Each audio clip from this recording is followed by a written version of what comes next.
Alright, what's happening, y'all? It's your boy Rico from Street Scores, and Brian Robinson will play versus the Tennessee Titans. Of course, throughout this video, we're going to talk about how much he'll probably play. Will he be limited? How does that affect the rest of the team? How does that affect Antonio Gibson? How does that help Carson Wentz? Of course, when you activate a player, another player also has to go to IR, so we're going to talk about who is being downgraded from the active roster. Also, center Tyler Larsen will be activated from the NFI list as well. So now we got to take a look at what this starting offensive line may look like against the Tennessee Titans. And I also think it's a good time to finally look at who's on our injured reserve right now, and then try to see who may return within like 4 weeks or less, or who's probably actually out for the entire season. Also, Brian Robinson apparently is not eligible to win Comeback Player of the Year, and we got to talk about exactly why, because that does suck. They need to change the rules for that one, man. But before we dive into all of that, make sure you subscribe to the channel, hit the bell next to the subscription button so you get notification immediately.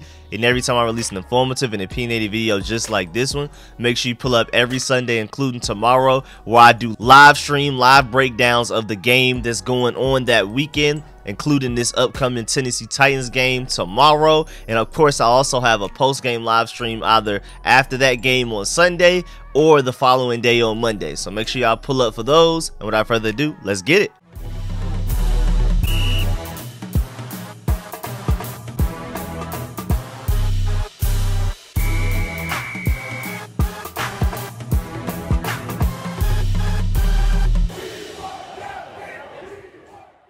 Alright, so first of all, main report. Commanders running back Brian Robinson will play versus the Titans 6 weeks after being shot. The Washington Commanders are planning to make rookie running back Brian Robinson active for Sunday's game. So not only is he on the active 53-man roster, but he'll be one of the players that's actually active during the game. Even though you're allowed to have 53 players on your active roster, you're only allowed to have 46 players active on game days, and Brian Robinson is going all the way from the non-football injury list to one of the 46 players that's going to be active against the Tennessee Titans. He will make his regular season debut, of course. Remember, this is his rookie season, so this is also his NFL debut as well. So this is a crazy breakout game. I'm pretty sure it's going to be really fun. I hope he goes out there and balls out, man. He was literally just activated from the NFI list just earlier this week, which allowed him to practice with the team and like get ready for this game to potentially play.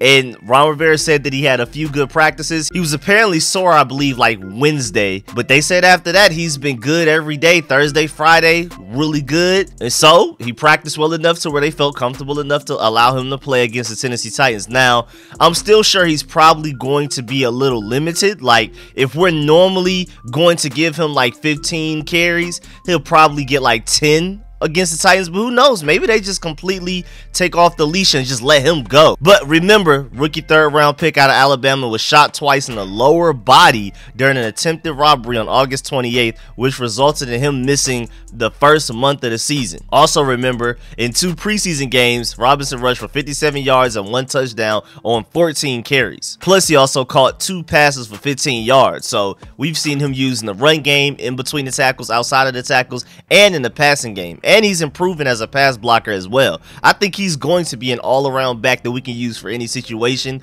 It's not going to be like, okay, Brian Robinson's on the field, we're going to run it in between the tackles and try to get a couple of yards. No, when Brian Robinson's on the field, there may be a pass, there could be a screen, he could go into the flat for a short little dump off, he can run outside of the tackles. The playbook is open, which I like. Him being on the field doesn't automatically telegraph what our offense is doing to defenses. At least it shouldn't. And once teams start to respect him running outside of the tackles and making plays in the passing game, that will open things up for him to do what he does best, and that's run in between the tackles and pick up those difficult yards. That, I mean, I love Antonio Gibson. I felt like he's ran pretty well the past couple of weeks, but Brian Robinson definitely has a special skill set that we miss on this offense, and it's probably going to help Carson Wentz out and open things up for him in the passing game, take a little bit of pressure off of that pass rush that's been coming at us and killing us for the past few weeks, with our offensive line struggling with injuries and just straight up struggling. Even the healthy players players are struggling. But everybody's excited, man. Rivera even used the word fired up when talking about Robinson's return. I mean, this is going to be a huge help to our offense. Also, for those of y'all who are curious, he rushed for 1,343 yards and 14 touchdowns on 271 carries,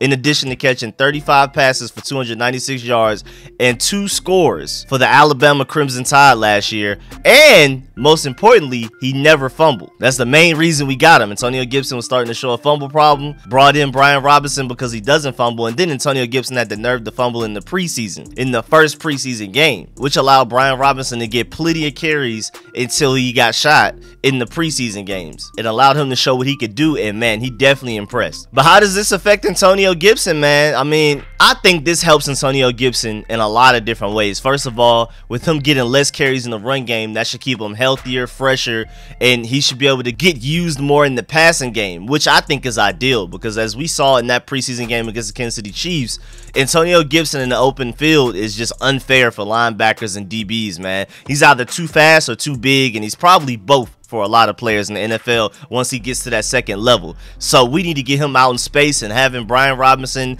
as your primary running back will help Antonio Gibson do a lot of that. Again, I like what Antonio Gibson has done so far, and this is a mix of Antonio Gibson and a lot on the offensive line and Scott Turner's play calling and Carson Wentz's inability to throw the ball, so teams are stacking the box. But right now, Antonio Gibson is averaging just 3.3 yards per carry. But we got to keep some respect on Antonio Gibson's name, because he has the most touchdowns on this team since he's been drafted here, and I believe he broke a franchise record for most touchdowns within a certain amount of games. Like, we got to keep respect on Antonio Gibson's name. But it is really nice to have a Brian Robinson. I mean, it's hard to say back because technically he hasn't played an NFL game yet, but I'm really excited, and I feel like he's going to go out there and ball out. But also, as far as Antonio Gibson and Brian Robinson here, now Antonio Gibson can finally take over a lot of that kick return duties, because Dax Milne is inevitably our punt returner right now until we can find somebody to replace him. But he's safe. He's going to catch it. He's not going to muff it, but he's also not going to do anything electric.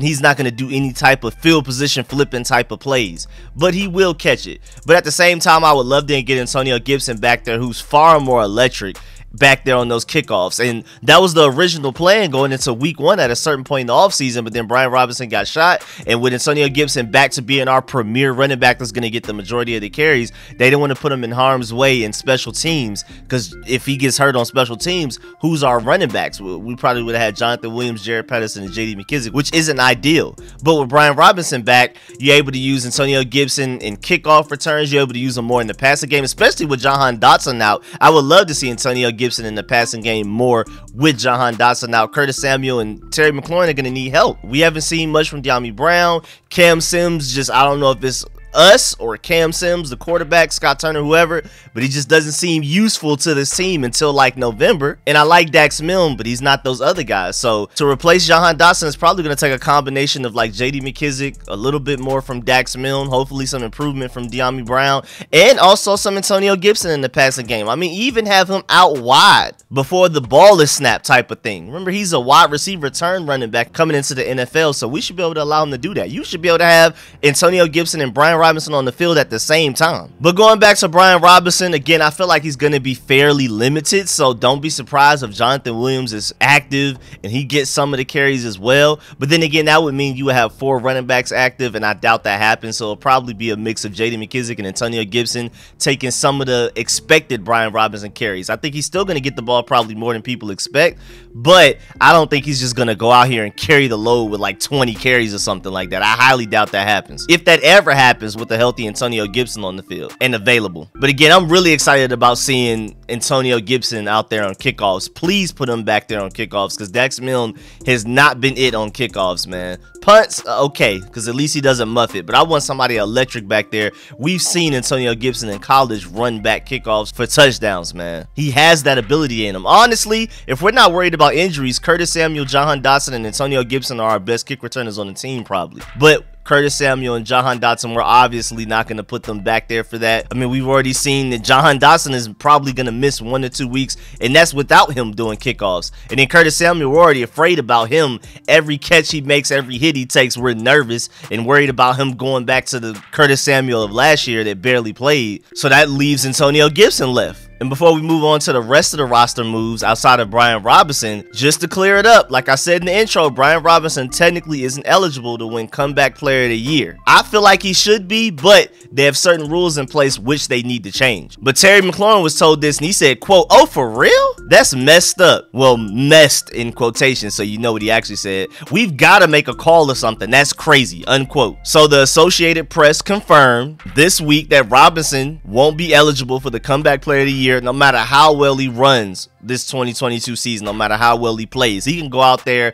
and somehow still rush for over 1,000 yards after missing 4 games and probably being limited on his 5th. If he can go out there and do that and still somehow catch for 500 yards and have like double-digit touchdowns, he still wouldn't be eligible to win Comeback Player of the Year, which does suck. And it's such a simple reason. The AP's Rob Maddie, who handles the outlet's voting policy, said in an email that rookies aren't candidates to win the award because the criteria are based on what happened in the previous NFL season or seasons and then the current season, unquote. So because he's technically a rookie, he's not eligible to make it just simply because of that. And speaking of rookies, man, I want Jahan Dotson to get back healthy as soon as possible because right now he's definitely leading the Offensive Rookie of the Year award. Him and Stefon Diggs are tied for the most touchdowns out of any receiver, including tight ends, in the NFL right now with 4. They're the only 2 receivers in the NFL with 4. A lot of elite receivers and even Travis Kelce only have 3, so it sucks that he's gonna probably miss a week or 2 because that's gonna put him behind schedule. But as long as he's still ahead